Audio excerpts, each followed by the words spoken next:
continue to not be first? Do we do enough? Well, I never shut up about it. It must have been about 16, 17.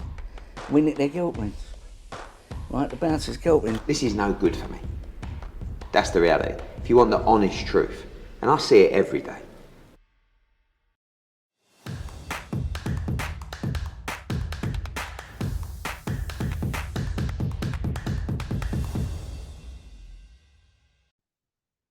Andrew McCART, IFL TV. Always blessed and excited to speak to Spencer Fearon. Spencer, first and foremost, brother, how are you this fine Sunday?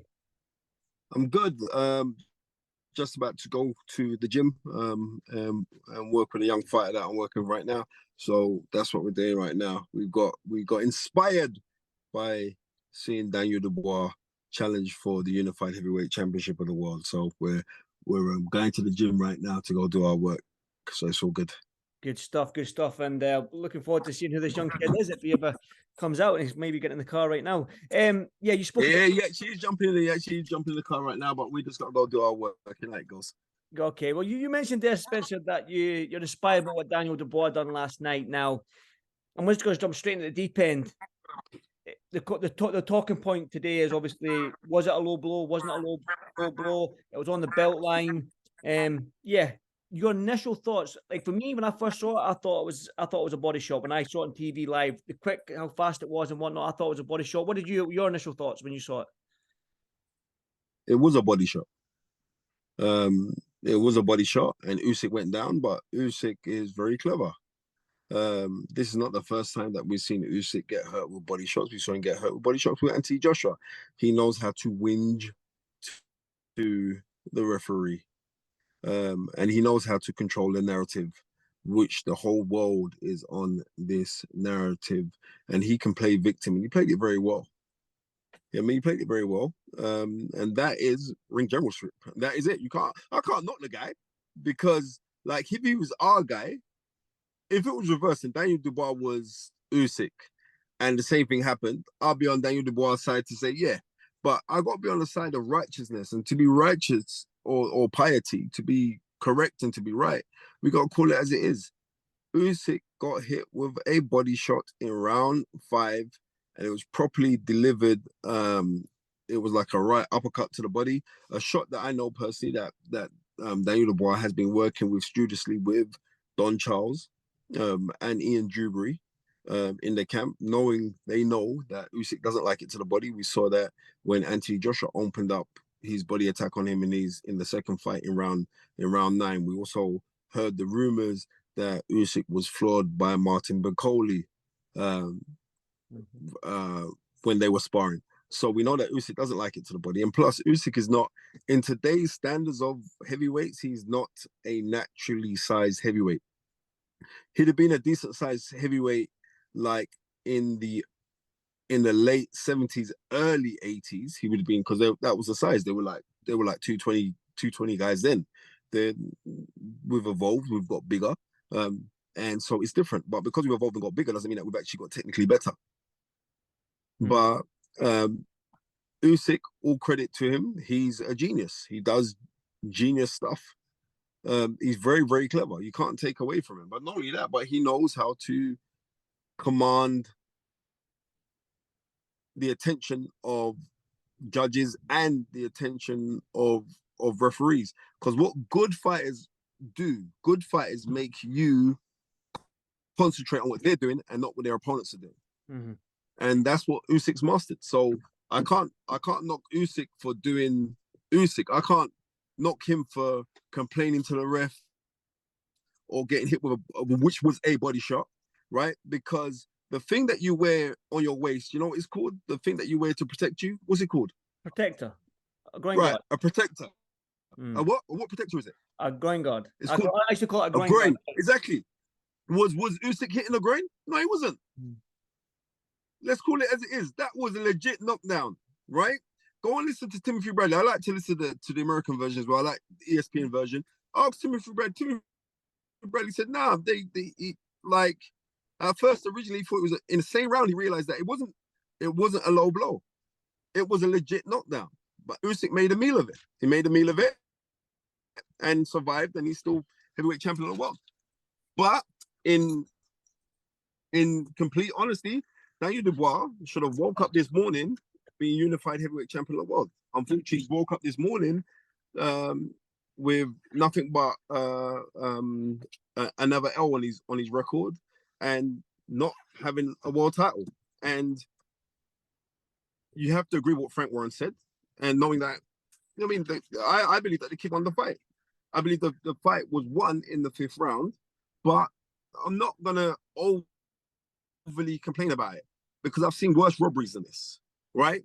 But boxing history, if you look at it, we've been marred with controversy in the heavyweight division, right? So we could go way back, like on the major ones, the long count, 1927. That was Jack Dempsey versus Gene Tunney. Gene Tunney is one of my favorite fighters ever. I love Gene Tunney, right? But that was a long count, round 7. That was 14 seconds, man, right? Now check this one out. Usyk got 2.5 minutes. Come on, man. Let's just be real. March 1999, Lennox Lewis. No way was Evander Holyfield's fight with him a draw. Lennox Lewis comprehensively won that and should have left that ring being undisputed heavyweight champion of the world. He didn't. They gave it a draw. So these are the things that we get in the game. I mean, these are the things that we get in the game, Andrew. Can I just say? I feel sorry for Daniel Dubois. Go on. No, I was going to say, obviously, do you think if Usyk went down, but the referee didn't say it was a low blow and gave him them minutes, but if the referee started to count, do you think Usyk would have got up, or do you think he would have stayed down?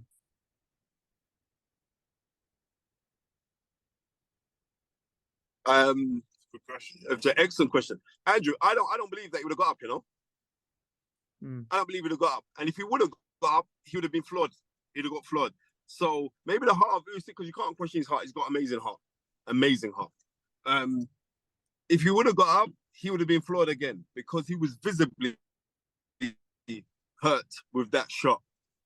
And I know I used to love throwing body shots, especially in sparring. But when you take one up there, that is your character that is being questioned. You get hit on the chin, there's nothing you can do about it. You know what I mean? You get hit on the chin, you know. Don't worry. Yeah, I'm saying when you get hit on the chin with a hard shot, right? Your natural service, your neural system will cut off. It switches off, boom, just like that, and you're down. And it's actually for like 10 seconds. Then if that happens, that happens. You get knocked out.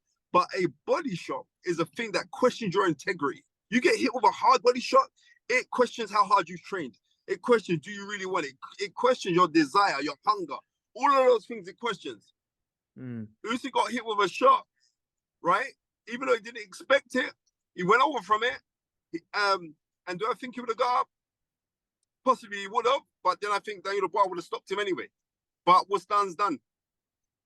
Here's another part to that question then. Obviously, Dubois seemed to be shy to throw that shot again, though, after he got deemed a low blow. Do you feel like he was a little bit more gun-shy to go to the body after that? Because I felt like he did. He didn't go to the body. No. Maybe have attacked it a little bit more.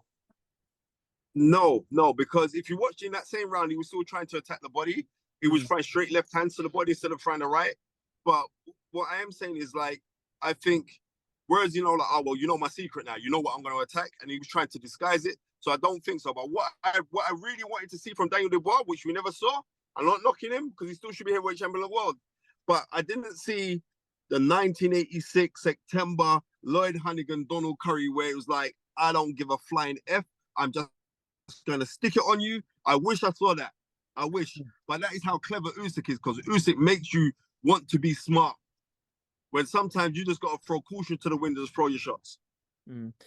Again, obviously, we can't take nothing away from Usyk. Obviously, the referee gave him them 5 minutes. Like you said to him there, he's smart. He knows what to do. He's been in the game long enough, so he took his full 5 minutes, recovered, and ultimately he ended up stopping Daniel Dubois in the 9th round. Obviously, people are going to talk about it was a jab that put Dubois down. It was a jab that made him knock down. So people are going to, again, question his heart, Daniel Dubois' heart. But again, what you got to say to that? Obviously, the shot that put him down. And listen, people will be entitled to question Daniel Dubois' heart, but I really do believe that Daniel Dubois after round 5 was absolutely heartbroken because he thought to himself that I actually won this fight and I know it wasn't a low blow. And I think that could have demoralized. But I think the good thing for Daniel Dubois is if you look at his other competitors around him right now who are being former champions and who are champions are all up in their 30s. Daniel Dubois is only 25 years old.